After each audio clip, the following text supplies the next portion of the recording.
Boa tarde a todos. Meu nome é Carlos, trabalho aqui na gerência de análise de intervenções na rede do ONS. Estamos iniciando mais uma reunião semanal da programação da operação. Será mantida a dinâmica de costume. As apresentações estarão divididas em 3 blocos.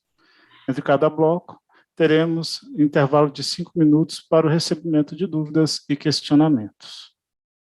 Vamos dar início agora ao primeiro bloco, chamando já a primeira apresentação, que será feita pelo Rafael. Boa tarde, Rafael. Fique à vontade. Boa tarde, Carlos. Obrigado.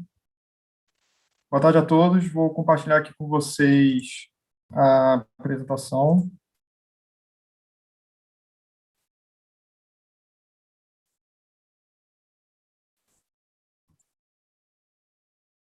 Pronto, então vamos começar então com a previsão meteorológica.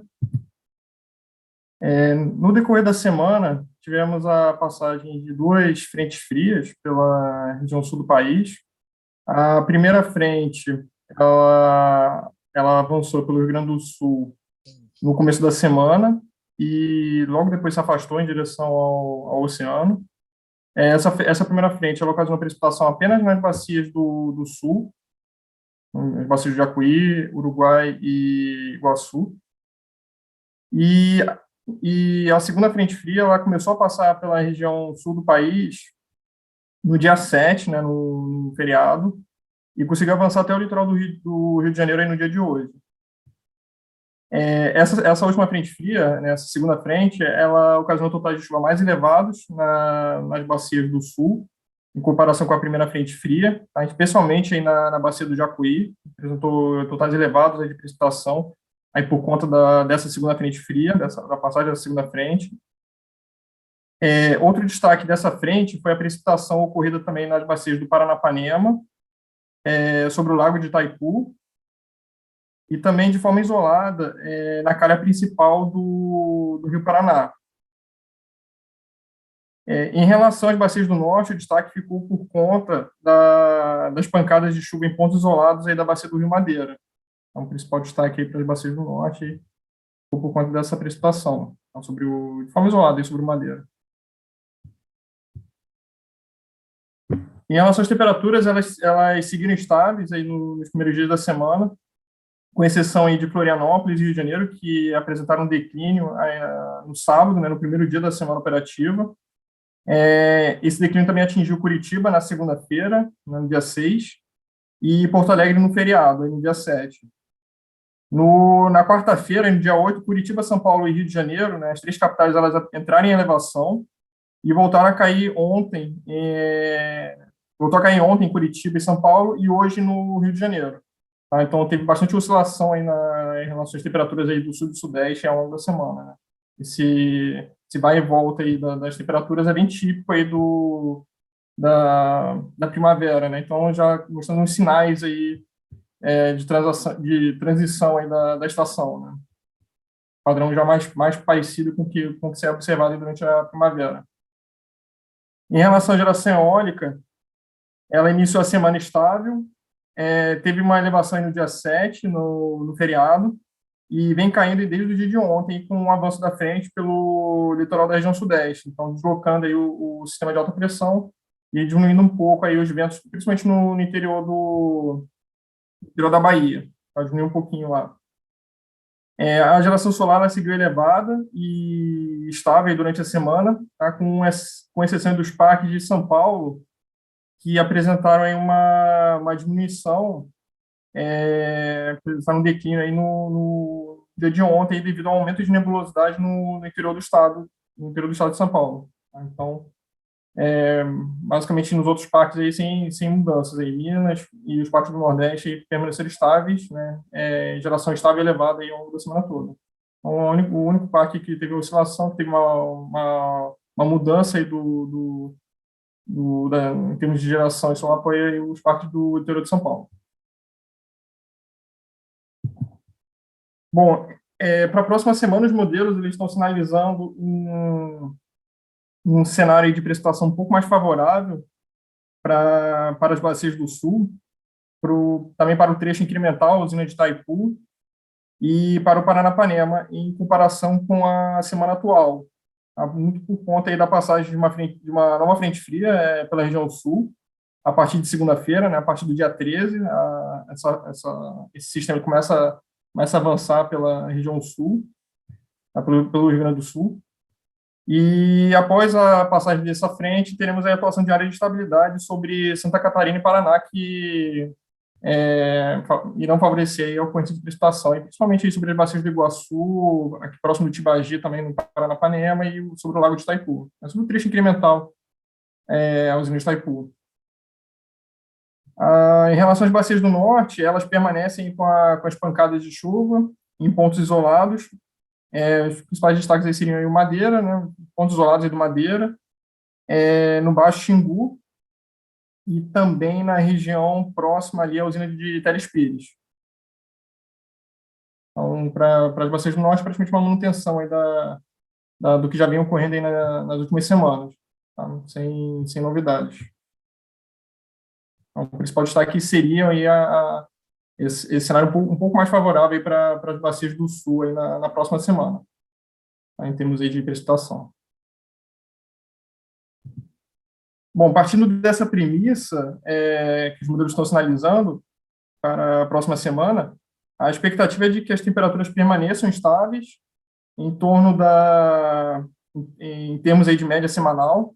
Então, todas as capitais em estabilidade, tá, em termos de temperatura média da semana, tá? E assim como também a geração eólica e também a geração solar. Então, em termos comparativos aí com a semana atual, as duas gerações aí permanecerão também em estabilidade para a próxima semana. Tá? Então, esses são os destaques que eu tinha para apresentar a vocês, e me coloco à disposição para eventuais dúvidas, e agradeço a atenção de todos.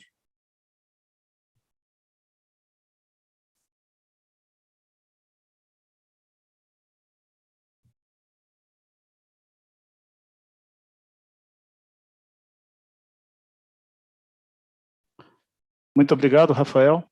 E agora nós seguimos com a apresentação sobre a previsão hidrológica. E gostaria de chamar o Carlos. Boa tarde, Carlos. Boa tarde, Carlos. Muito obrigado. Vou iniciar aqui o compartilhamento.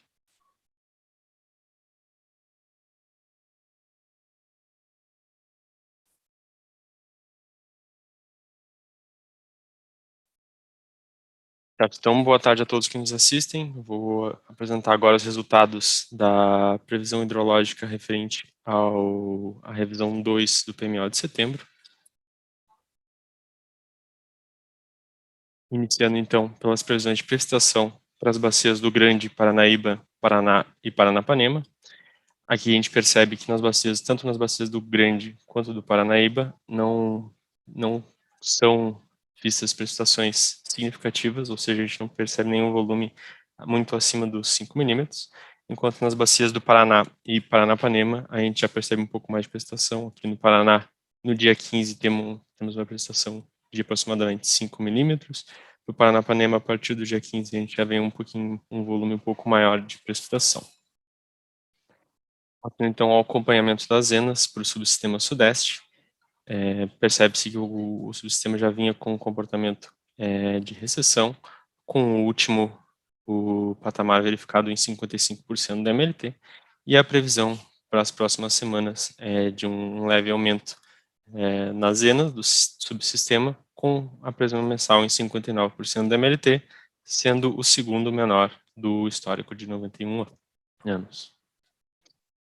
Então, na bacia do Grande, seguindo mais ou menos o mesmo comportamento que vinha em recessão e mantendo o mesmo patamar verificado de 39% aqui na previsão mensal, que corresponde ao terceiro menor do histórico.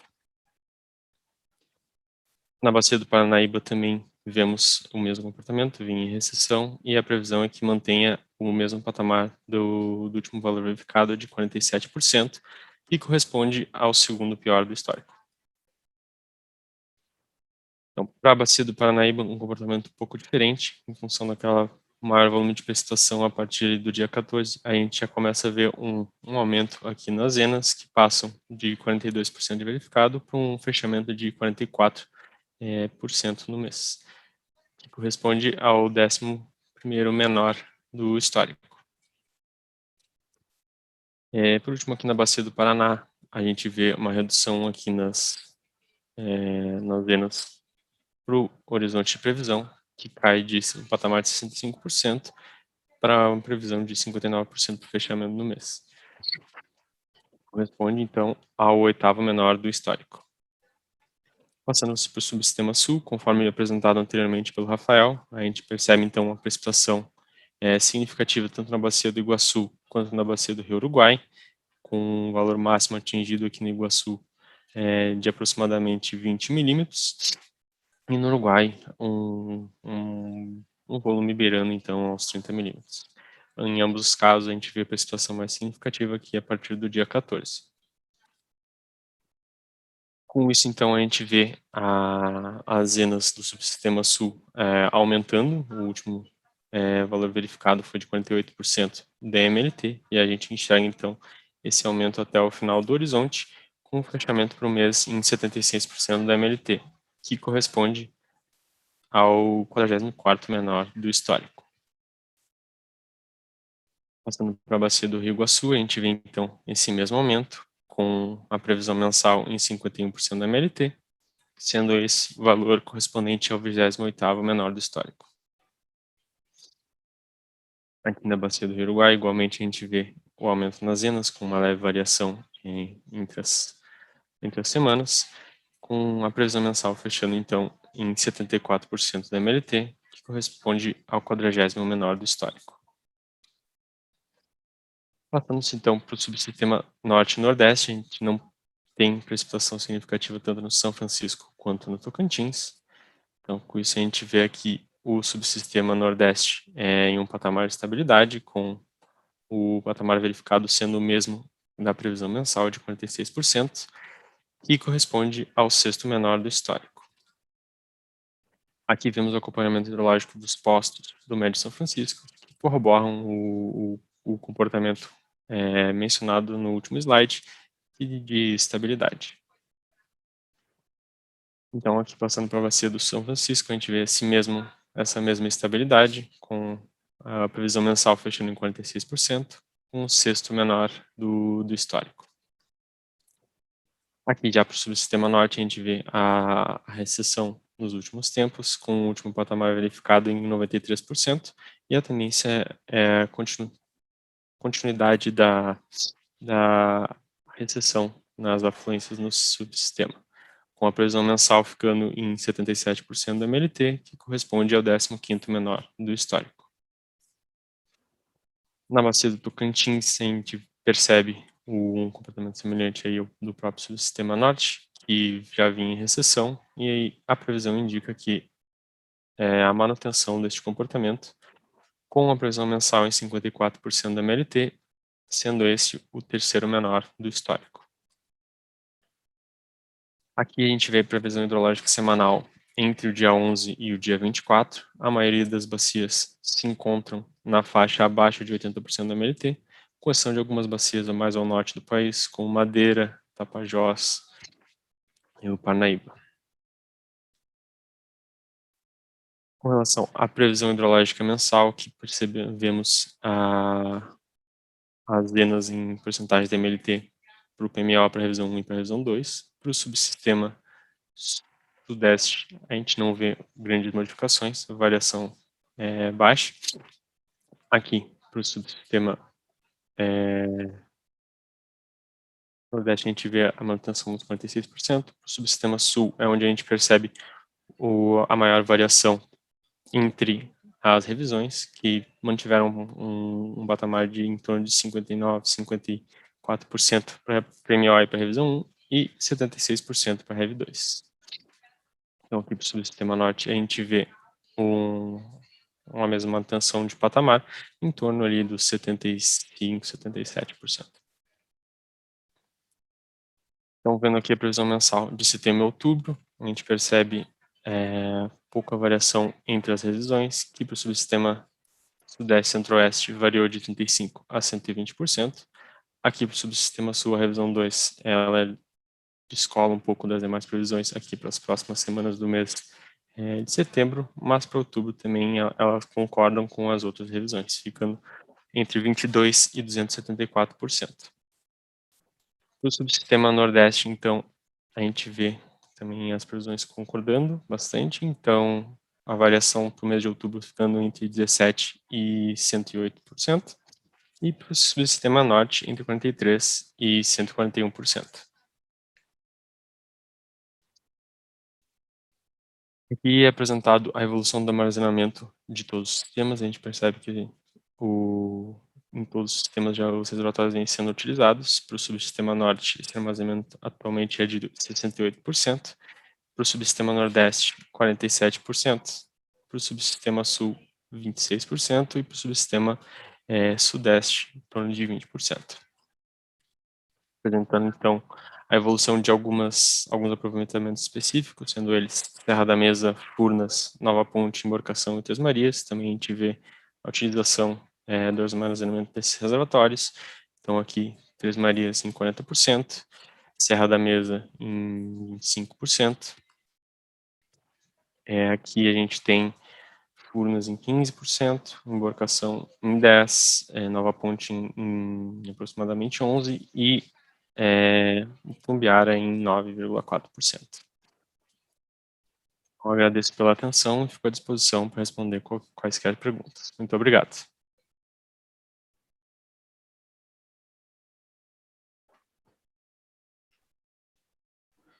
Muito obrigado, Carlos. Nesse momento, nós chamamos a terceira apresentação, que será sobre operação hidráulica. E quem vai fazer essa apresentação é o Paulo Diniz. Boa tarde, Paulo. Com você a palavra. Boa tarde, Carlos. Tudo bom? Vou fazer aqui a apresentação, vou compartilhar aqui minha tela.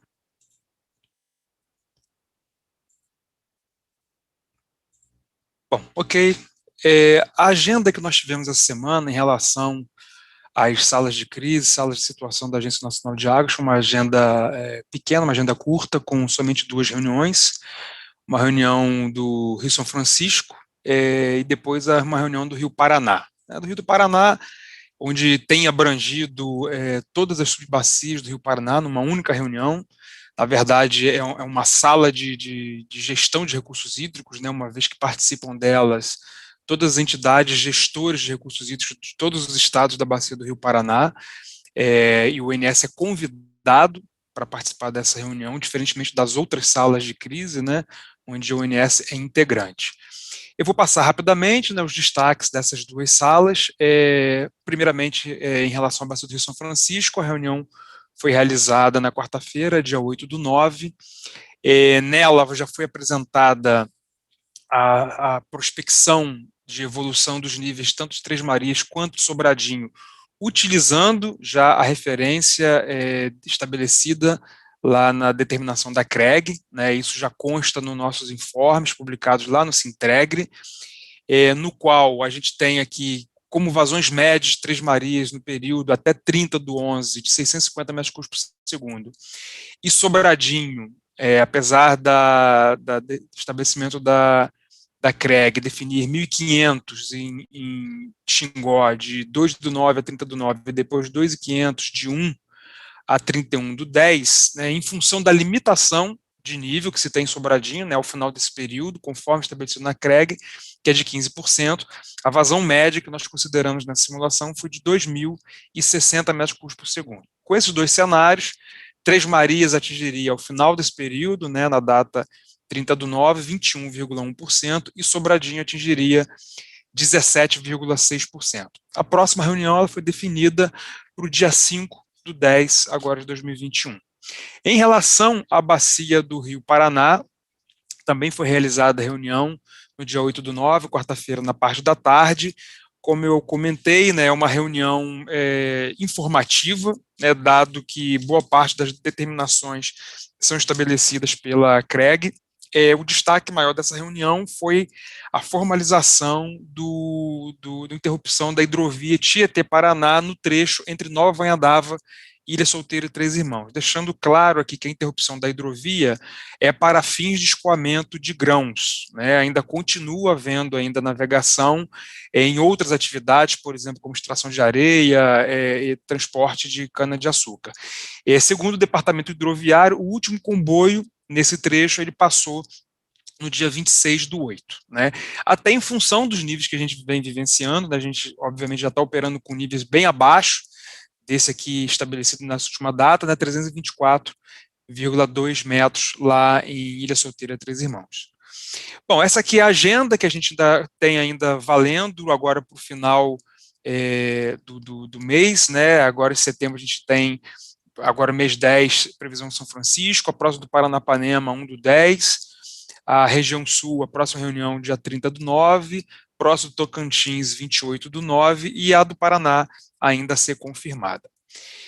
Só passando aqui para relembrar, né, já apresentado na reunião passada, a última deliberação da CREG, realizada no dia 31/8, onde estabeleceu, como eu comentei anteriormente, nessas diretrizes para a operação ali do São Francisco, em relação às defluências de Três Marias, né, os 650, em relação às defluências de Sobradinho e Xingó, ali os 1.500 de setembro, 2.500 de outubro até novembro, e os 15% de limitação ao final desse período, como armazenamento mínimo em Sobradinho. O outro destaque, também apresentado na reunião anterior, é a flexibilização das regras operativas, né, de todos os reservatórios, até os seus níveis mínimos operativos fisicamente, né, citado lá dentro da determinação da CREG, operar até o limite físico de exploração energética. Entendemos como isso o nível mínimo para a tomada d'água das turbinas para fins de geração de energia elétrica, e a determinação da busca da flexibilização de todos os reservatórios até esse limite físico de operação. Dentro desse contexto, o ONS está finalizando uma correspondência que deve ser encaminhada no início da próxima semana, solicitando a todos os agentes de geração que tenham a implementação dessa determinação da CREG, que isso seja formalizado junto ao ONS. Em relação ainda às outras salas de crise, né, como eu comentei, a Bacia do Rio Paraná ainda há uma data a ser determinada, lembrando que a Bacia do Rio Paraná, nesse momento, ela congrega todas as subbacias, né, Grande, Paranaíba, e pegando o trecho de hidrovia Tietê-Paraná. E em relação aos volumes de espera, não há nenhuma alteração em relação aos volumes de espera atualmente vigentes no Plano Anual de Prevenção de Cheias 2020-2021. Carlos, é isso que eu tinha para apresentar. Retorno a palavra para você. Muito obrigado, Paulo. E assim nós encerramos o primeiro bloco. Teremos um intervalo de 5 minutos para haver a postagem das perguntas e para a posterior resposta, e aí retornaremos com o segundo bloco. Até já. Retornamos à nossa reunião. Recebemos algumas perguntas e, antes de iniciarmos o segundo bloco, nós vamos responder 2 delas. As demais perguntas serão respondidas nos blocos seguintes, por causa do próprio tema aqui. Então, a primeira pergunta aqui, do Erinaldo Santos, da URCA. Prezados, boa tarde.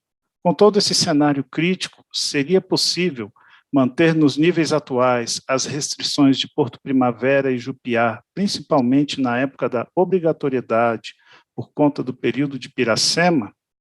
Eu passo a palavra ao Paulo Diniz. Ok, Carlos. Boa tarde, Erinaldo.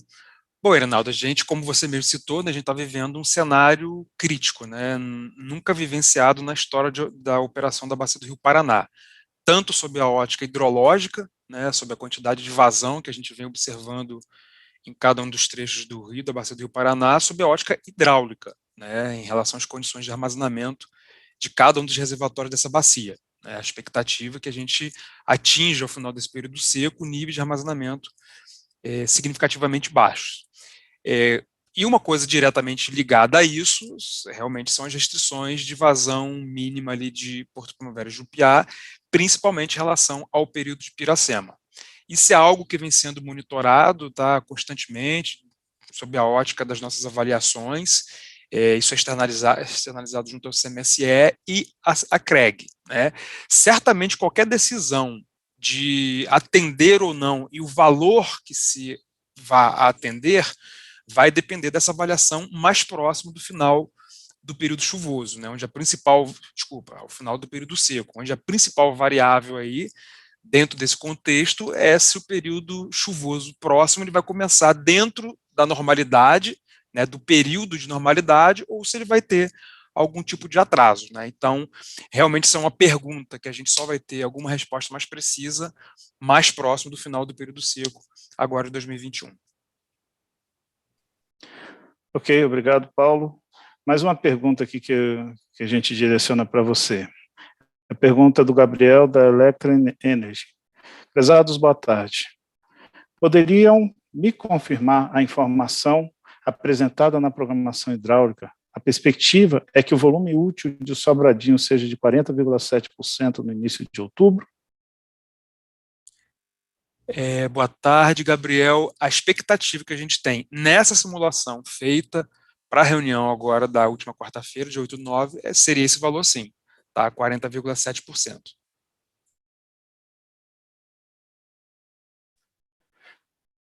Obrigado, Paulo.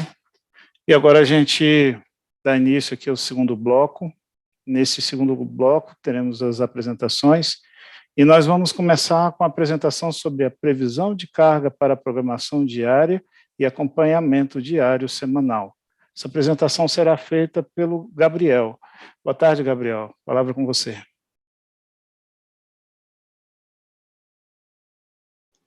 Boa tarde. Segundinho só, vou compartilhar.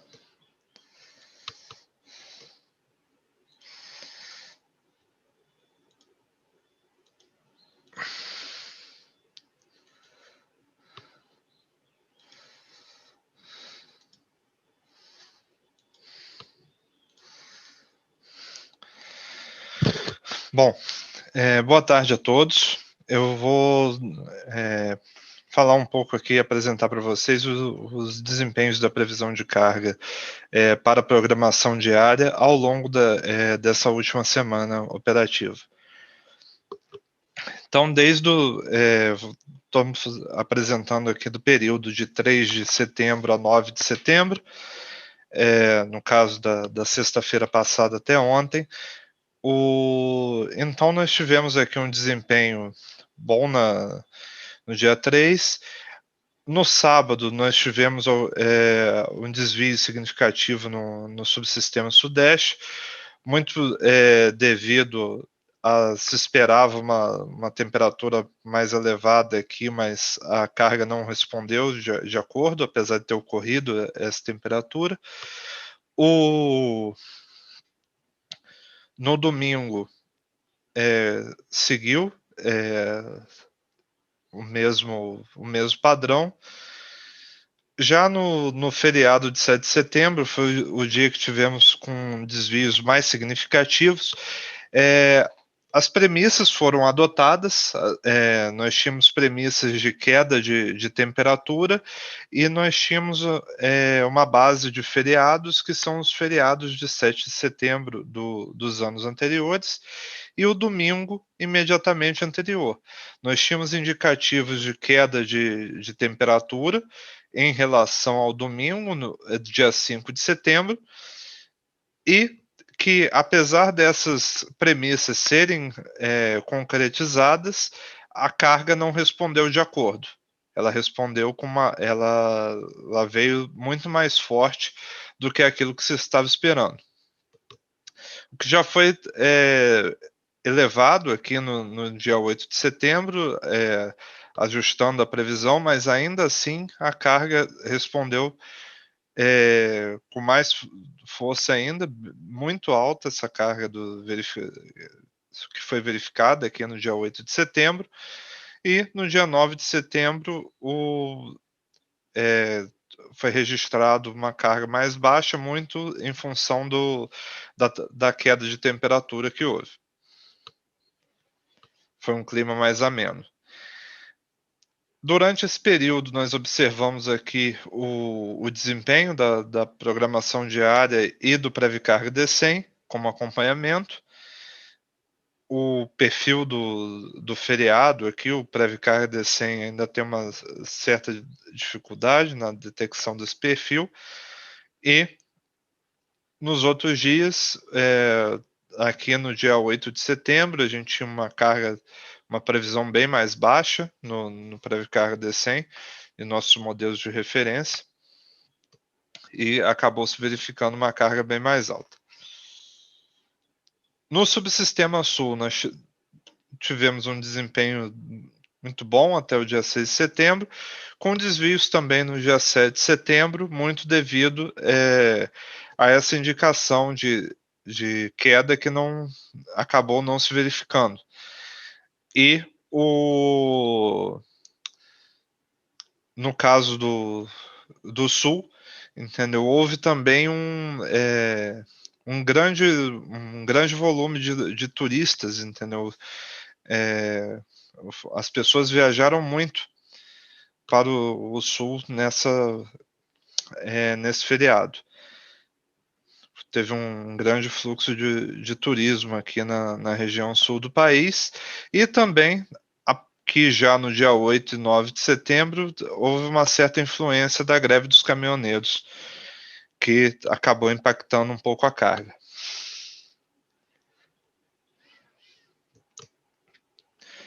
Aqui a previsão dos modelos da programação diária contra o Previcar D100, os resultados aqui, o resultado comparativo dos dois modelos. Aqui no subsistema Nordeste, nós tivemos desvios, a carga ela veio bem forte ao longo do feriado, com desvios, mantendo desvios significativos, muito acima daquilo que estava sendo esperado. Tá? E no feriado no dia 6, ela teve a carga se verificou bem alta na ponta, o que que é bem atípico para uma época de feriado, para um feriado. E ao longo do resto da semana, também aqui no dia 8 de setembro, a carga se verificou bem acima daquilo que estava sendo esperado. Esse aqui é o desempenho do Previcar D100 da programação diária ao longo dessa semana. E aqui nós temos o subsistema norte, que também, apesar de um desempenho bom ao longo da semana, teve seu maior desvio no dia 7 de setembro. Esse aqui é o desempenho da programação diária do Previcar D100. O Previcar D100 teve um desvio significativo aqui nos dias 6 e 7 de setembro, prevendo uma carga bem baixa. E esse aqui é o desvio médio, o comparativo do SIM como um todo. Nós temos aqui o efeito dos desvios de carga no subsistema, refletido no desvio de carga do SIM. Então, aqui no 7 de setembro, que foi o dia de maior desvio no SIM. Aqui são os resultados da programação diária do Previcar D100 ao longo da semana. E encerro aqui a apresentação. Obrigado a todos. Passo a palavra para o Carlos Antônio. Muito obrigado, Gabriel. Nós seguimos a nossa reunião com a apresentação sobre a previsão de carga para o PMO. Chamamos a Marcela para fazer a apresentação. Marcela, boa tarde, palavra contigo. Boa tarde, Carlos, obrigada. Boa tarde a todos. Só um minutinho que eu vou compartilhar a tela.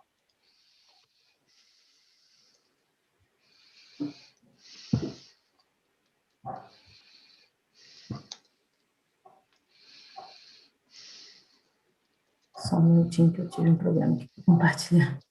Já havia testado muito. Só um minuto.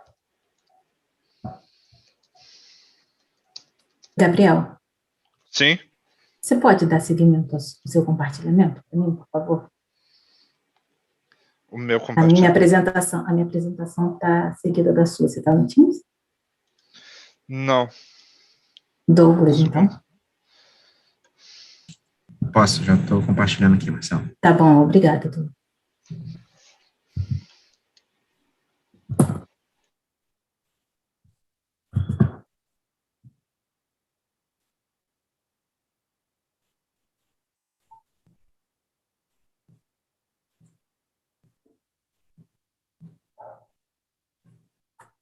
Um minuto.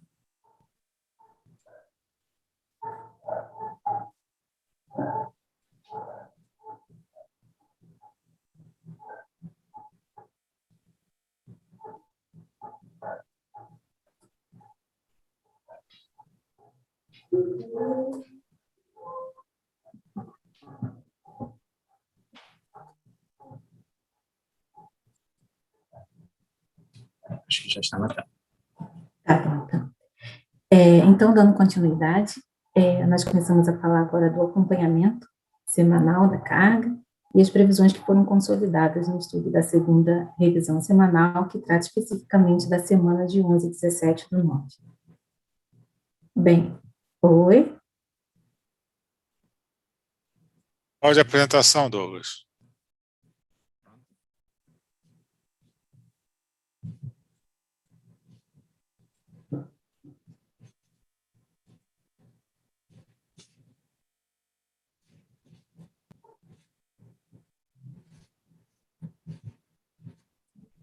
Obrigada. Então, dando seguimento, nós começamos com o subsistema Sudeste Centro-Oeste. O retrato dessa revisão traz para a gente as 2 primeiras semanas operativas do mês verificadas, e o estudo trata da revisão das projeções da terceira e quinta semana operativa do mês de setembro. Em termos da semana corrente, nós estamos com um desvio de 2,4% em relação ao valor que foi consolidado para essa semana. Essa semana nós tivemos algumas premissas especiais. Nós tínhamos para ela uma expectativa de carga reduzida frente às outras semanas em função do feriado prolongado de 7 de setembro, que aconteceu numa terça-feira e tinha especificamente o dia 6 como um dia encurtado, um dia de carga também menor, né? Nós tivemos também, ao longo das apresentações, a gente vem falando que durante o mês de setembro há uma expectativa em relação à redução do consumo em função das medidas implementadas pelo governo, além das questões relacionadas às temperaturas, né? Nós tínhamos já a expectativa para a semana em curso de dias com ocorrência de temperaturas elevadas em relação à primeira semana, né? Nós tínhamos a expectativa de temperaturas acima daquelas que foram observadas na primeira semana operativa do mês. Essas premissas basicamente se confirmaram, mas ainda assim a carga veio acima daquilo que nós havíamos previsto e até acima da semana anterior, que foi uma semana típica, sem ocorrência de feriados, mas uma semana de temperaturas mais amenas quando comparadas a essa semana. Para a próxima semana, em termos de premissas econômicas, nós temos as mesmas considerações da semana anterior, que também seguem mantidas em relação às projeções do PMO. Nós seguimos aí com uma melhora do cenário econômico quando a gente olha para os setores de comércio e serviços, que vem apresentando melhora, e ainda a indústria segue com níveis de produção bastante elevados. Em função dessas premissas econômicas que estão sendo mantidas para as próximas semanas, e mais da expectativa de ocorrências de temperaturas semelhantes às ocorridas na semana em curso, nós adotamos um valor um pouco acima da semana atual, em função da não ocorrência de feriado. A gente tem uma semana típica completa, e nós não fizemos nenhuma alteração em relação aos valores que foram consolidados no estudo da revisão passada. Então, por isso, não só a terceira semana, mas as semanas 4 e 5, elas seguem sim variações em relação às projeções anteriores. E com isso, né, com as semanas verificadas e mais a manutenção para as semanas previstas à frente, hoje nós temos um retrato aí que mostra para nós uma expectativa de fechamento do mês com uma variação bastante pequena em relação àquilo que foi projetado inicialmente no PMO, uma variação de apenas menos 0,7%. Para o subsistema Sul, em termos econômicos, e nós seguimos as mesmas especificações citadas anteriormente para o subsistema Centro-Oeste, são as mesmas para os subsistemas que nós veremos à frente. Em termos de temperatura, nós tivemos uma semana com um registro de temperaturas mais amenas, e esse subsistema foi o único que apresentou um valor inferior àquele que havia sido projetado para a semana, levando em consideração as questões relacionadas a uma expectativa de carga mais reduzida em função do feriado, né, e também das medidas do governo. Mas, especificamente, nós tivemos mais uma ocorrência aqui, como o Gabriel citou na apresentação do acompanhamento diário, e durante essa semana nós tivemos a greve dos caminhoneiros, e dentre todos os subsistemas, o subsistema Sul nos pareceu mais afetado por esses efeitos. Para a próxima semana, nós temos aí a expectativa de um cenário de manutenção das temperaturas em relação ao que vem sendo observado na semana em curso. Em termos de premissas econômicas, elas estão mantidas, elas seguem com as mesmas considerações iniciais, e, em função disso, nós não fizemos nenhuma revisão nos valores para as semanas à frente. Então, essas variações indicam aí, essas taxas indicam variação nula em relação aos valores que foram projetados no estudo anterior. E, com isso, hoje a expectativa que nós temos de fechamento do mês é de uma carga que sinaliza para nós um desvio de menos 2,2% em relação ao que foi projetado na revisão zero do PMO de setembro. A seguir, nós temos o subsistema Nordeste. Essa semana, surpreendentemente, nós estamos fechando com um valor acima da nossa projeção em 4,7%.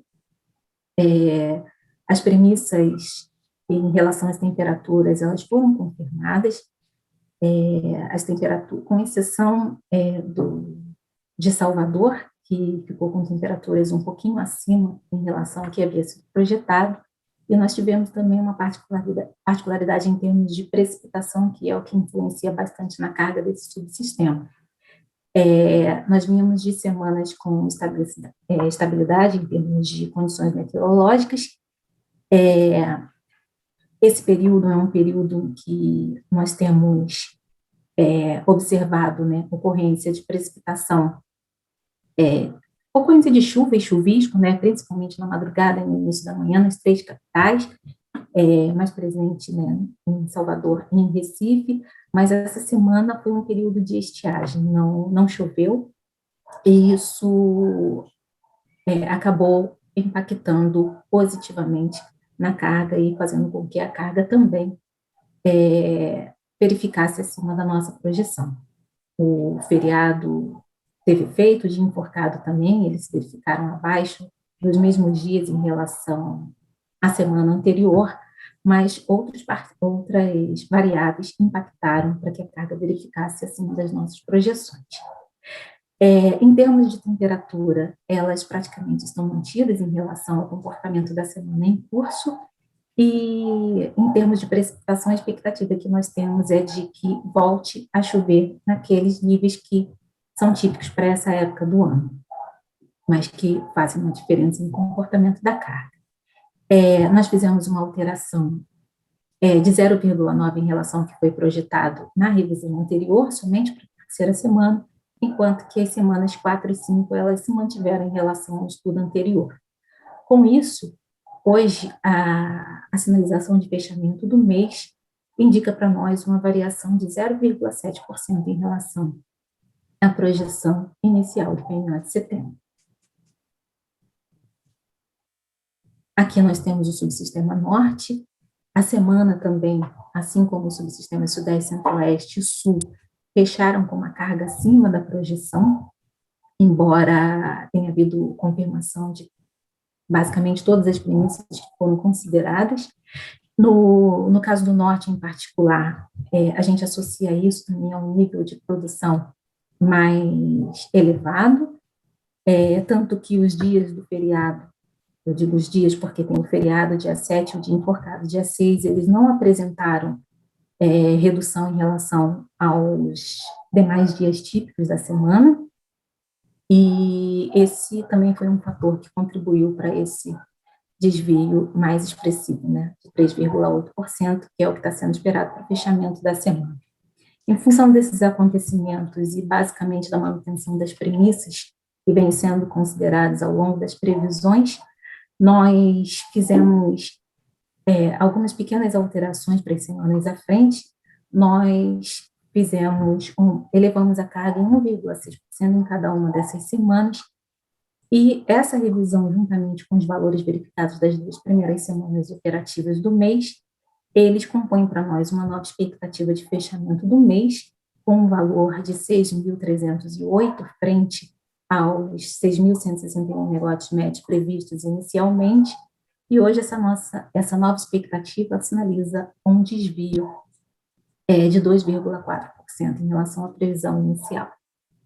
O que nós temos a destacar também em relação à semana operativa em curso, a semana 2, é que além dessas configurações que foram ressaltadas anteriormente, o que nós tivemos também foi elevação das temperaturas médias, as temperaturas máximas em Manaus. Para finalizar, a gente tem o Sistema Interligado Nacional, muito em função dos acontecimentos dos sistemas Sudeste, Centro-Oeste, Nordeste e Norte. Nós estamos aí com uma expectativa de fechamento da carga na semana em curso, com um desvio de 2,3% em relação à previsão inicial, né, fechando acima da nossa projeção. E para a próxima semana, em função também de todas as premissas, tanto meteorológicas quanto econômicas, nós fizemos pequenas variações nos subsistemas vistos anteriormente, o que espelha para nós aqui no SIM pequenas variações para as semanas 3, 4 e 5, de 0,3, 0,1 e 0,1 também para a quinta semana, respectivamente. Isso mostra para nós hoje um setembro revisto de 69.596 megawatts médios, com uma variação de 0,5% abaixo do que havia sido projetado inicialmente no PMO de setembro, lá no finalzinho do mês de agosto. Bem, para finalizar, nós temos as considerações, as principais considerações, né, ocorrências da semana em curso, tudo o que tange em relação às temperaturas e também a parte econômica. E a ressalva que a gente tem a fazer é que durante as 2 primeiras semanas operativas do mês, essas que seguem, né, a semana 1 verificada e a semana 2 basicamente verificada, né, com os dias verificados até a quarta-feira e mais a estimativa para os dias de quinta e sexta, é que nós ainda não conseguimos observar efeitos ainda diretamente relacionados ao programa de redução voluntária do consumo, né, em relação às medidas que foram implantadas pelo governo recentemente. Em termos de premissas, né, para a terceira semana operativa do mês, que é a semana de 11 a 17, nós temos mantidas aí as premissas econômicas, que ainda falam de uma melhora dos setores de comércio e serviço e dos patamares também de produção da indústria em níveis elevados. Em relação às temperaturas, nós temos como expectativa para a próxima semana, de uma maneira geral, uma expectativa de estabilidade em relação ao cenário que vem sendo observado na semana em curso, com destaque somente para a ocorrência de chuva a partir de meados da próxima semana nas capitais do Sudeste, Centro-Oeste e Sul, e para as capitais do Norte e Nordeste, essas sim seguem ainda com maior expectativa de estabilidade, né? A única ressalva que nós temos a fazer é que para Recife e Salvador, para a próxima semana, a gente tem uma expectativa de ocorrência de maiores totais de precipitação quando comparados aos observados na semana em curso, que foi uma semana de estiagem, né? E no caso do subsistema norte, a gente fala de Manaus e Belém, que seguem com previsão de chuva durante todos os dias da próxima semana operativa, mas aquela chuva que já é esperada mesmo, né, de final de tarde, início de noite, aquela que normalmente ocorre nessas capitais. Bem, essas eram as informações que a área de previsão de carga tinha a mencionar em termos de revisão semanal. Eu agradeço a atenção de todos. Nos colocamos à disposição para as dúvidas e esclarecimentos. E eu retorno a palavra a você, Carlos. Boa tarde, muito obrigada. Obrigado, Marcela. Vamos finalizar esse bloco com as duas últimas apresentações, que serão sobre os resultados do PMO e as intervenções energéticas relevantes. Para essa apresentação, eu chamo o Lucas. Boa tarde, Lucas. Boa tarde, Carlos. Boa tarde a todos que nos acompanham. Vou iniciar o compartilhamento aqui.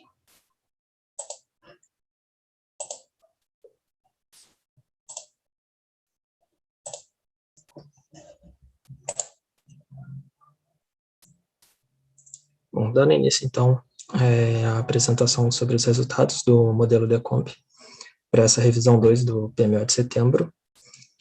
Essa revisão que abrange do dia 11 de setembro, amanhã, né, sábado, até a próxima sexta, dia 17 de setembro.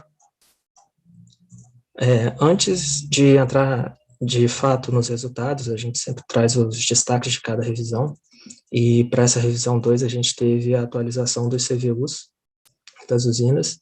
A gente fez essa comparação considerando os novos valores da revisão 2 frente aos valores que foram utilizados na revisão 1 do PMO de setembro. Aqui a gente destaca as maiores diferenças, né, que vieram com essa atualização. Eu vou passar uma a uma, esse material fica depois disponível, vocês podem verificar. Então, tratando agora dos resultados, de fato, né, a gente traz inicialmente esse diagrama aqui com a representação dos subsistemas e também das principais interligações entre eles.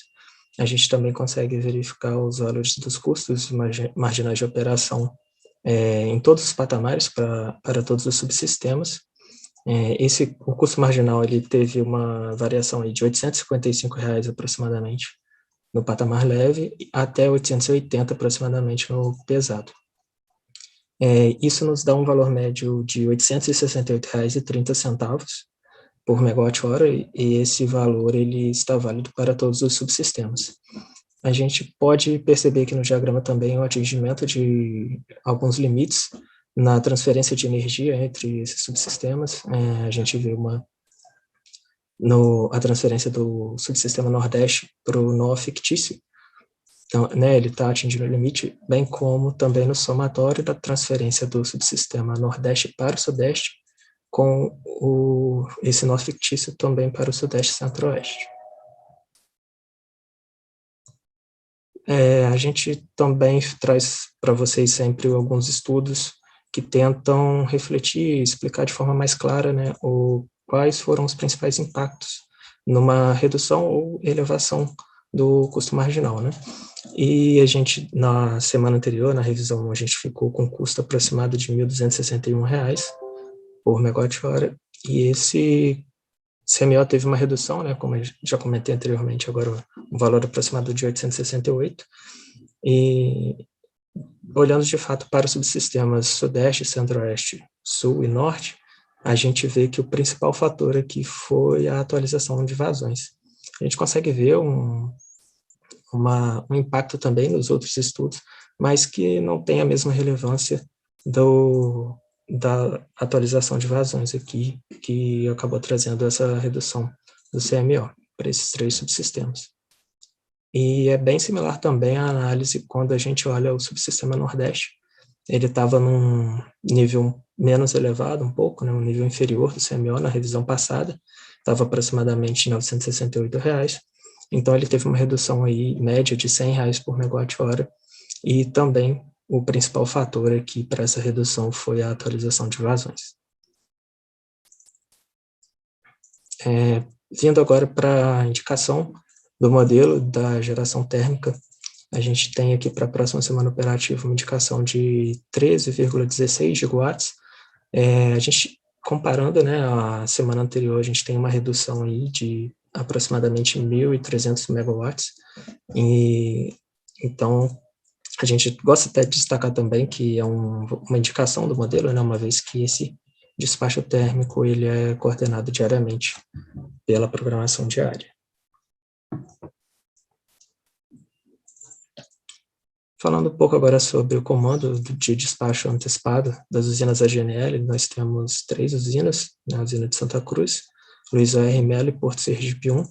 Todas essas 3 usinas elas já têm, né, sua indicação já foi feita para a semana que se inicia amanhã, na semana operativa que se inicia amanhã, e nessa revisão 2 a gente fez a análise que abrange a semana de dia 13 de novembro até 19 de novembro, e também foi mantido a indicação do despacho antecipado por ordem de mérito para essas 3 usinas, né? A gente consegue verificar aqui na tabela que o benefício em todos os patamares de cargas ficaram acima do CVU das usinas. Então, dessa forma, a gente tem esse comando por ordem de mérito para as 3 usinas aqui apresentadas.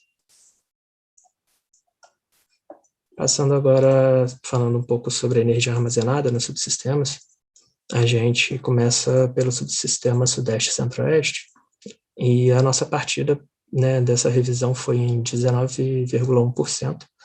A gente tem uma expectativa de chegar ao final de setembro em 14,9%.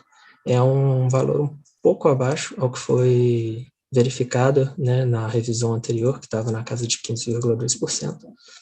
E para o segundo mês, né, para o mês de outubro, a gente tem uma pequena variação aí entre todos os cenários, que vai de 9% a 13,5%. Para o subsistema Sul, a gente parte de 26,1% e tem uma indicação ao final de setembro de chegarmos em 31%. Aqui é onde a gente tem uma diferença nessa revisão, né? A gente teve uma elevação que na última semana indicava 22% ao final do mês, e como também é de costume, né, o Sul ele tem uma grande dispersão quando a gente vê os cenários do segundo mês, então pode ter de um cenário mais otimista aí na casa de 86% para o final de outubro, até um mais pessimista, que ficaria em 15,8%. Para o subsistema Nordeste, nós partimos de 46,1%, chegando ao fim do mês em 40,3%. E para o final de outubro, a gente também vê uma leve queda e uma variação entre 26% e 37%, sendo o valor esperado de 30,9%. No subsistema Norte, nós partimos de 67,6%, chegando ao fim do mês, né, uma expectativa de chegar em 63%. E aí já uma queda um pouquinho mais acentuada, que é apresentada no subsistema Nordeste, tendo uma pequena variação de 42,3% até 47,4%, e tendo seu valor esperado na casa de 44,9% para o final de outubro. Agora, entrando nas ofertas, né, que nós recebemos de importação de energia de outros países, iniciando pelo Uruguai, a gente recebeu a oferta dos agentes Eletrobras e Enel. Foram os dois, né, as duas ofertas possuem 4 blocos, totalizando 285 megawatts, e os valores da Eletrobras, né, vão aí de R$ 773,01 por megawatt-hora até aproximadamente R$ 1.911 por megawatt-hora, enquanto a Enel está variando as suas ofertas de R$ 778,23 por megawatt-hora do bloco mais barato até R$ 1.923 aproximadamente por megawatt-hora no bloco mais caro. Para a Argentina, a gente também recebeu a oferta da Enel. São, no total, 5 blocos, totalizando 2.200 megawatts de oferta para a próxima semana operativa. E os valores aí indo de R$ 1.320 aproximadamente até R$ 1.960 aproximadamente para cada megawatt-hora. Passando agora aqui para a apresentação das intervenções energéticas relevantes. Então, para essa próxima semana operativa, que vai de 11 a 17 de setembro, e também destacando, né, o critério de relevância que nós adotamos, que são intervenções de grande porte, né, em UGs de grande porte ou UG que altere limites sistêmicos. Então, iniciando aqui para vocês no subsistema Sudeste Centro-Oeste, a gente tem na UG2 de São Simão uma manutenção preventiva que vai aí do dia 12 até o dia 18 de setembro. Para o dia 4 de Telespires, a gente tem um ensaio no sistema de proteção, está programado para o dia 13 de setembro. Na UHA e Mores, a gente tem na UG3 a manutenção na chave seccionadora, que está programada para o próximo dia 13 de setembro. E na UG1, a modernização do regulador de velocidade e regulador de tensão, que abrange aí o período de 16 de setembro, até o dia 8 de novembro. Seguindo no Sudeste Centro-Oeste, nós temos nas UGs 8 e 9 de Ilha Solteira a substituição dos TCs da UG9, que está programada aí para o período de 15 a 19 de setembro, e em decorrência disso a gente vai ter o desligamento diário da UG8 para garantir a segurança dos serviços. Na UG2 de Sinop, a gente tem aí de 17 de setembro até 12 de outubro a manutenção de garantia contratual, né, do fabricante. E agora, entrando no subsistema Sul, para a UG4 de Governador José Richa, a gente tem a manutenção preventiva programada para o dia 11 de setembro. Em Machadinho, aí já considerando toda a usina, a gente tem um ensaio de autorrestabelecimento que está programado também para o dia 11 de setembro. No subsistema Nordeste, nós temos para Paulo Afonso 3, que abrange no período de 16 a 17 de setembro, a substituição dos capacitores de surto na UG13, e no subsistema Norte, por fim, a gente tem na UG2 de Estreito a inspeção preventiva anual, no dia 12 de setembro, a calibração dos detectores de gases perigosos no dia 12 de setembro, na UG31 de Maranhão 4, da UTE Maranhão 4, e na UHE Belo Monte, a gente tem o tratamento de óleo do transformador, que está programado na UG8, do dia 13 ao dia 22 de setembro. Assim, eu encerro minha apresentação, Carlos. Devolvo a palavra a você. Muito obrigado e coloco à disposição para eventuais perguntas. Muito obrigado, Lucas. E assim nós encerramos o segundo bloco. Teremos um intervalo de 5 minutos para colher novas perguntas. E nesse prazo a gente volta para a resposta e para o terceiro bloco. Até já. Voltamos agora para o terceiro bloco. Antes de iniciarmos o terceiro bloco, nós vamos responder as perguntas lá do fórum. Algumas perguntas ainda não serão respondidas neste bloco, ficarão para depois do terceiro bloco, né, no nosso último momento, né? Então, mas agora nós já vamos dar resposta a algumas questões. Nós vamos começar aqui com a questão aqui que veio do Lucas Cousani, da Central Energia. Tem duas questões dele aqui. Prezados, boa tarde. O ONS não está mais seguindo a determinação da ANEEL para o limite mínimo de Furnas em 15%? No DEC preliminar, o valor para a restrição HV41, referente à usina, veio com valor correspondente a 9% do volume útil. Também tem uma outra pergunta dele que diz assim, sobre o FSARH 2158, que define o nível mínimo para 3 irmãos em 319,77 metros, de 4 de setembro de 2021 até 30 de novembro de 2021, como foi feita a modelagem da restrição, uma vez que o volume mínimo é 323 metros? Essas perguntas eu vou passar para o Lucas. Lucas, a palavra está com você. Obrigado, Carlos. Obrigado, Lucas, pelas perguntas. Então, começando pelo seu questionamento sobre o limite mínimo de Furnas. Recentemente, a gente teve uma determinação da CREG, né, e esse limite mínimo de 15% da usina, ele passou a não ter mais validade. Então, dessa forma, a gente retornou à consideração do FATS da ANEEL, né, que é este valor de 9%, que você também comentou, e a gente faz as flexibilizações em caso de necessidade. E agora, sobre a pergunta do FSARH 2158, de 3 irmãos, né, como que a gente vai fazer nessa questão dessa modelagem? De forma a evitar maiores complicações na operação do canal Pereira Barreto, a modelagem desse FSLH, né, o 2158, que indica esse nível mínimo de 319,77 metros para Três Irmãos, ela será realizada a partir da indicação de um novo nível mínimo também para a Ilha Solteira. Tá joia? Se ficar mais alguma dúvida, a gente está aqui à disposição. Muito obrigado e retorno para você, Carlos. Obrigado, Lucas. Vamos agora também à pergunta do Erinaldo Santos, da URCA. Prezados, boa tarde. A representação das restrições de vazão máxima em 2.500 metros cúbicos por segundo para Xingó serão mantidas de forma conjuntural para os 2 meses, outubro, novembro, mesmo que o armazenamento de Sobradinho já esteja na iminência de ficar abaixo dos 40% até o PMO de outubro?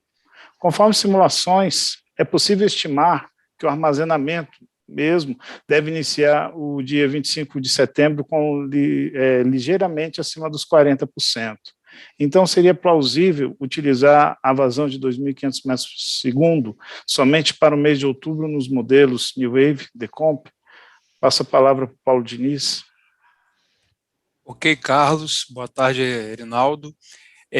Bom, Carlos, Erinaldo, como eu havia comentado ao longo da minha apresentação, o nosso entendimento legal é que as determinações da CREG elas são superiores às outras determinações ou outras resoluções, né? Então, nesse caso, entendemos que temporariamente todas as resoluções da Agência Nacional de Águas elas estão suspensas, né?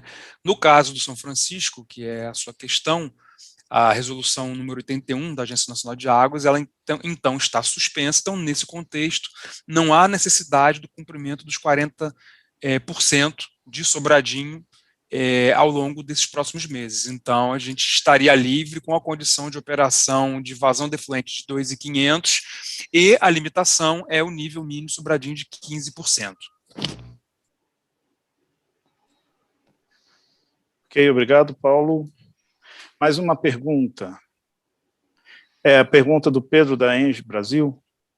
Foi informado pela CCE que os efeitos do programa de redução voluntária da demanda serão desconsiderados no DEC de preço. Como a carga será representada no DEC do ONS? Os DECs terão cargas diferentes? Passo a pergunta para o Gabriel. Boa tarde, obrigado pela pergunta. Bom, o Fausto ele fez uma apresentação sobre esse tema na semana passada. Nós vamos estar disponibilizando no final, junto com as demais apresentações de hoje, a apresentação feita na semana passada. Só que o que acontece? A portaria ela determina que os efeitos de RVD não sejam que não podem afetar o preço. Então, nós vamos efetuar uma recomposição da carga e fazer as previsões de carga contemplando uma carga recomposta. Dessa forma, o DEC que vai ser usado tanto no ONS, o DEC do DECEM, tanto na CCE, o DEC vai ser o mesmo. Ele vai ser oriundo de uma previsão que não contempla os RVD, entendeu? Espero ter respondido sua pergunta. Repasso a palavra ao Carlos Antônio. Obrigado, Gabriel. Mais uma pergunta do Lucas Cousani. Ainda sobre a operação hidráulica. O que a definição da CERREG de operação os reservatórios até o limite físico de exploração energética significa? O ONS pode agora operar os reservatórios conforme necessidade, mesmo que não haja publicação de resoluções na ANA, ANEEL, outras entidades oficializando a decisão? Passo a pergunta para o Paulo Diniz. Ok, Carlos. Mais uma vez, boa tarde, Lucas. Bom, Lucas, como eu havia comentado na minha apresentação, nosso entendimento do estabelecimento lá, da determinação da CREG quanto à operação de reservatórios até o limite físico de exploração energética dos mesmos é o nível mínimo passível de ter captação de água para vazão turbinada, para ser turbinada pelo aproveitamento hidroelétrico. E em relação a questões, né, de publicação de novas resoluções ou de suspensão de resoluções de ano em ANEEL, conforme eu comentei também na resposta lá por Erinaldo, entendemos que as determinações da CREG elas são superiores às resoluções da Agência Nacional de Águas e da ANEEL, e entendemos que, então, as mesmas estão temporariamente suspensas e será implementado essas reduções. E também, como eu comentei no final da minha apresentação, nós, o ONS, está mandando uma carta solicitando dos agentes de geração a regularização, a informação da regularidade, da possível regularidade das suas operações até os limites físicos de seus aproveitamentos hidrelétricos, conforme determinação da CREG, e que isso seja formalizado junto ao ONS. Então, toda e qualquer operação das atuais limitações que a gente tem declaradas através da FSARH em relação aos níveis mínimos de operação dos reservatórios de aproveitamentos hidrelétricos, eles vão ser reavaliados e formalizados pelos agentes junto ao ONS, certamente através de declarações via FSARH. Carlos, devolvo para você a palavra. Obrigado, Paulo. Temos mais 2 perguntas aqui ainda para resposta, esse bloco. A pergunta do Lúcio da Santander. Prezados, com relação a RVD, quando vai ser divulgados os valores que foram ofertados? Ainda uma outra pergunta do Daniel da CEMIG. Prezados, como será a divulgação do resultado do processo de redução da demanda? Já há alguma expectativa de volume? Essas 2 perguntas eu passo para o Diogo poder responder. Obrigado, Carlos. Obrigado, Lúcio e Daniel, pela pergunta. Esse processo ele é bem recente, ele iniciou no dia 1º de setembro. Recebemos ofertas até hoje, né, até dia 10 de setembro, ainda estamos compilando todas as ofertas recebidas, né, e vamos organizar com relações a agentes como será publicado esse valor, né, essas ofertas que serão aprovadas. O montante, ele varia ao longo, o montante que já temos prévio, né, dessa análise prévia, ele varia ao longo dos dias, né, porque as ofertas são feitas por dia de semana, e tem dias que a gente já tem um montante da ordem de 200 megawatts, né. Então, esses valores serão confirmados ao final do processo de apuração das ofertas e aprovação, né, na reunião do CMSE e divulgados o mais cedo possível. Obrigado, Carlos. Muito obrigado, Diogo.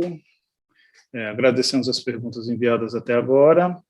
E outras perguntas, como falamos, ficarão para resposta ao final desse próximo bloco.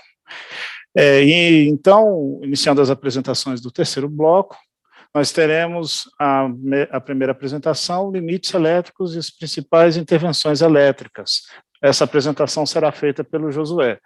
Josué, boa tarde, contigo a palavra. Boa tarde, Carlos, boa tarde a todos. Pessoal, vou compartilhar minha tela aqui com vocês, apresentação. Bem, como o Carlos já introduziu, nós vamos falar aqui um pouco sobre os limites elétricos e os impactos na programação, tá? Juntamente com as principais intervenções com restrições eletroenergéticas do período, nessa próxima semana. Bem, o primeiro desligamento e único que a gente vai apresentar nessa etapa é o desligamento da linha 500 kV de Mesquita Mutum, tá? Ele vai ocorrer de 0 às 6 do sábado, dia 11, e das 22 horas do sábado, dia 11, até às 6 horas do dia 13/9, segunda-feira, tá? Esse serviço vai solicitar do sistema uma geração térmica de Termomacaé de pelo menos 150 megawatts e de Viana também de pelo menos 100 megawatts. Em relação, tivemos duas perguntas, tá, sobre como está aí a situação de GNA. Então, a gente pretende aqui só informar, dar uma previsão aí de como é que está a questão do planejamento disso aí. Tá? As informações que a gente tem é que teve entrada do CEP provisório para a GNA, no 4 de setembro, está ok isso aí. A conclusão dos testes de geração ficou para 15 de setembro, então é a previsão para na próxima semana. E a liberação para operação comercial da térmica fica para o final de outubro, 31 de outubro, tá? Por fim, a geração térmica por razão elétrica que a gente vai ter na semana, de 11 a 17, ela se restringe à geração de Jorge Lacerda, tá? Nos patamares de leve, média e pesada, em 70 megawatts médio, tá? Basicamente isso. Agradeço, a apresentação foi curtinha hoje, agradeço a atenção de todos e, Carlos, está com você a palavra. Obrigado, Josué. Seguimos aqui para a última apresentação, que vai ser sobre a política operativa. Chamamos a Thaís para poder fazer essa apresentação. Boa tarde, Thaís. Boa tarde. Digo a palavra. Boa tarde, vou compartilhar minha tela. Só um minutinho.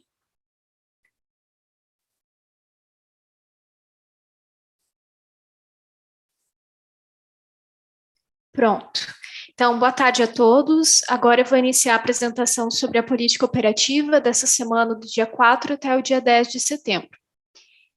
Então, iniciando com alguns resultados de geração térmica, aqui a gente traz uma comparação entre a geração térmica indicada pelo modelo DECOMP e a geração indicada pelo modelo DECEM nessa semana operativa.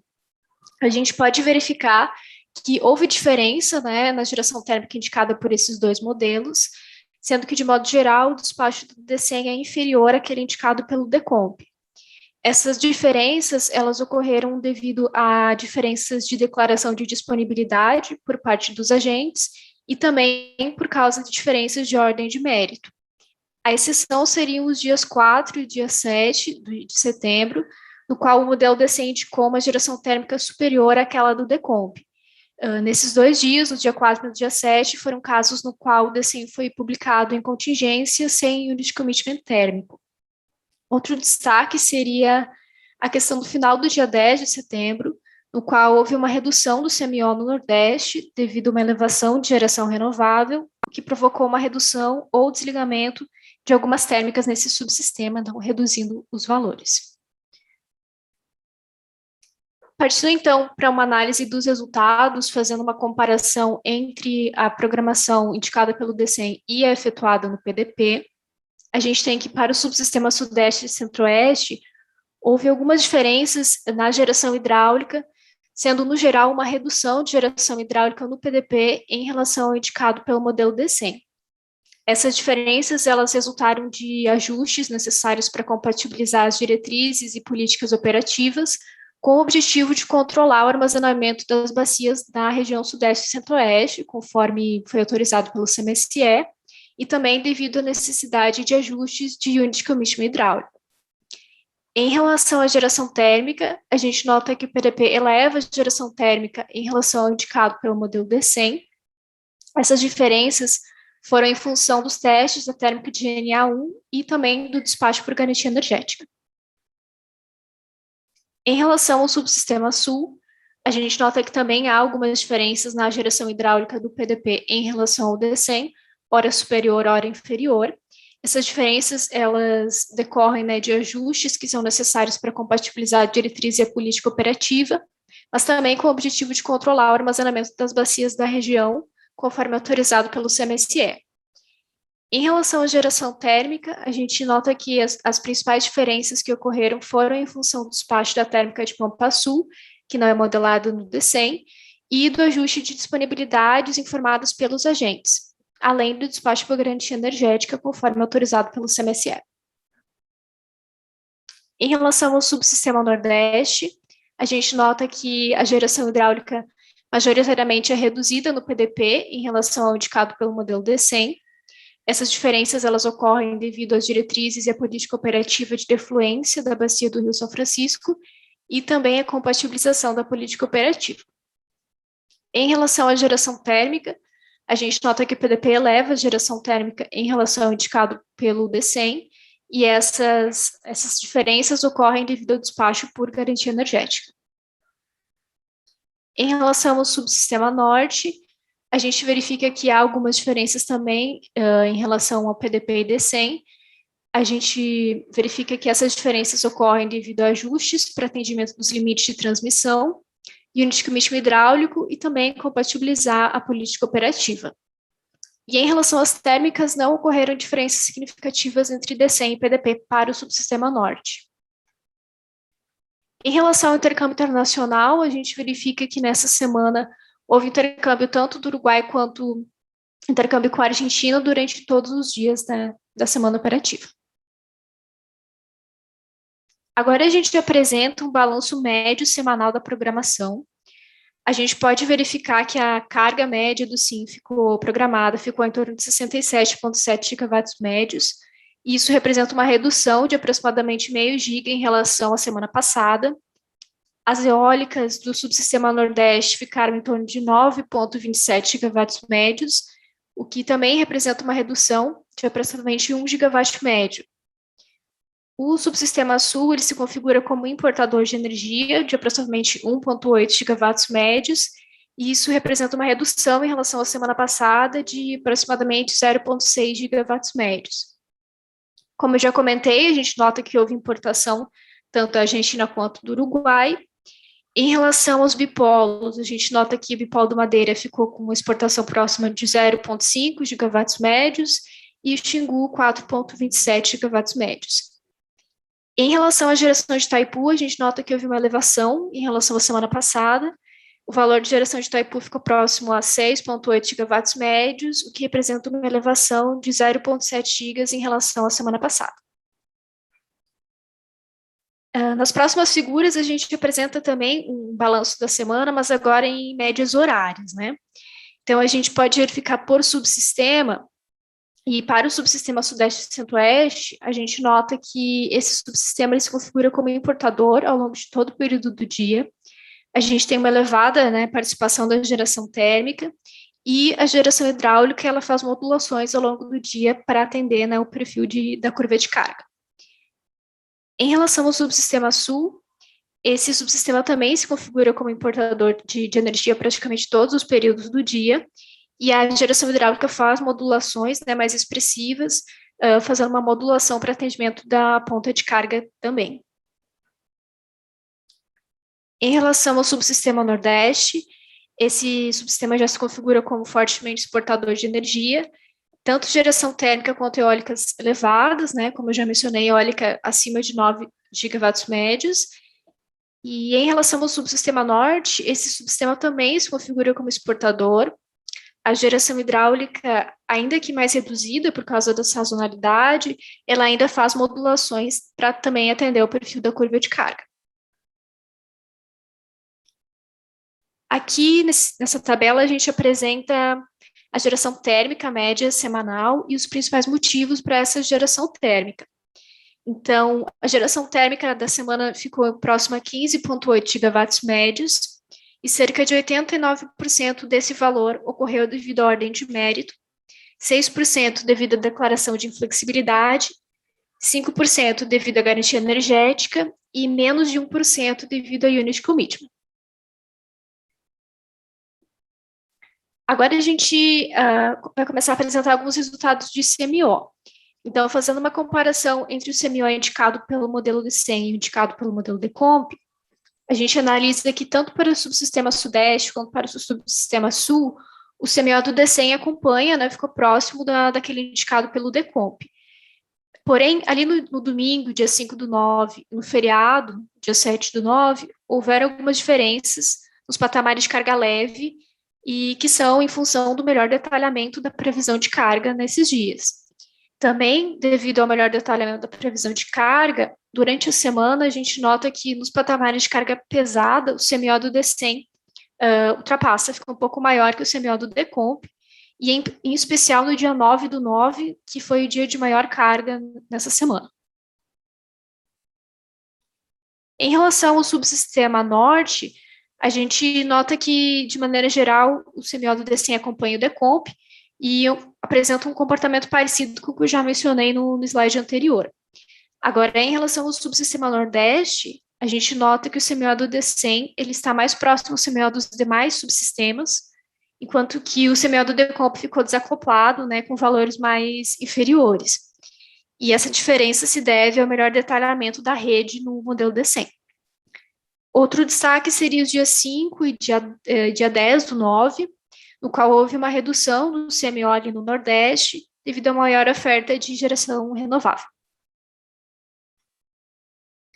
Bom, agora a gente apresenta outros resultados de CMO, agora fazendo uma análise georreferenciada. Então, a gente plota aqui cerca de 30% das barras do SIM, elas, né, geograficamente.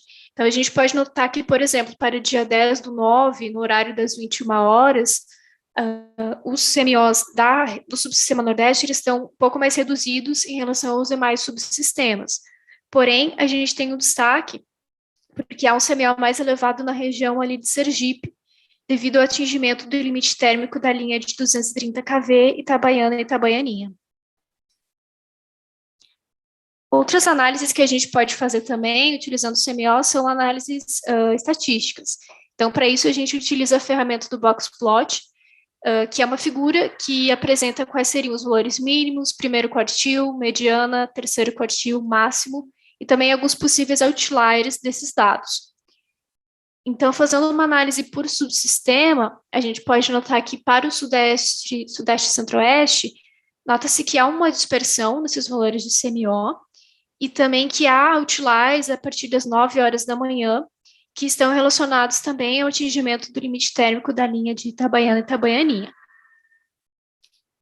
Em relação ao subsistema Sul, a gente nota que não há dispersão, não há muita dispersão nos valores de CMO, e que os valores, inclusive, acompanham a curva de carga ao longo do dia. Em relação ao subsistema Nordeste, também os dados não apresentam dispersão.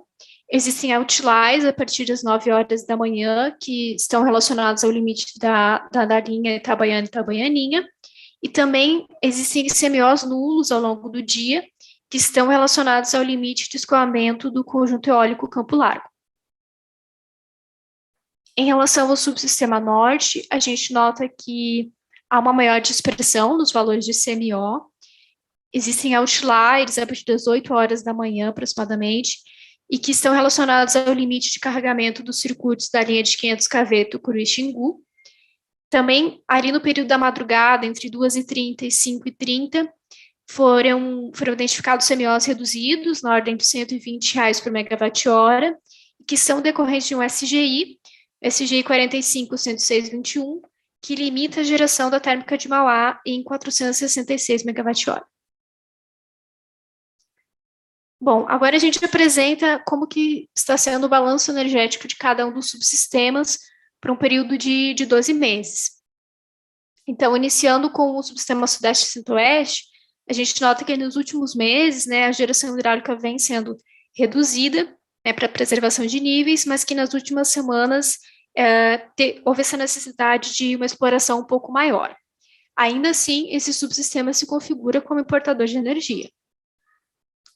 Em relação ao subsistema Sul, a gente nota que próximo dos meses de junho e agosto, esse subsistema conseguiu, por alguns momentos, ser exportador de energia, porém que nas últimas semanas ele se tornou importador devido à necessidade, né, de preservação dos níveis dos reservatórios.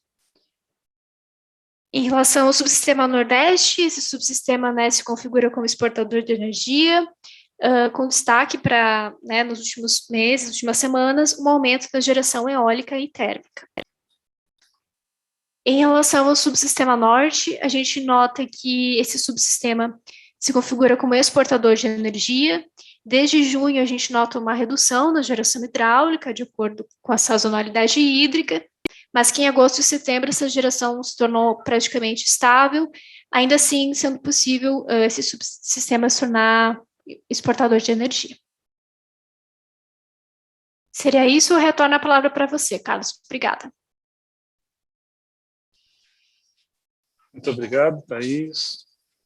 E com essa apresentação, nós encerramos o terceiro bloco. Vamos fazer o nosso intervalo de 5 minutos, retornamos para responder as últimas perguntas. Até já. Retornamos aqui para o último bloco de respostas às perguntas que foram enviadas. E, desde já, queremos agradecer as perguntas que nos foram encaminhadas. A primeira pergunta aqui desse bloco é: prezados, qual a previsão de geração da UTE Cuiabá e UTE Uruguaiana? Passo a palavra para o Diogo. Obrigado, Carlos.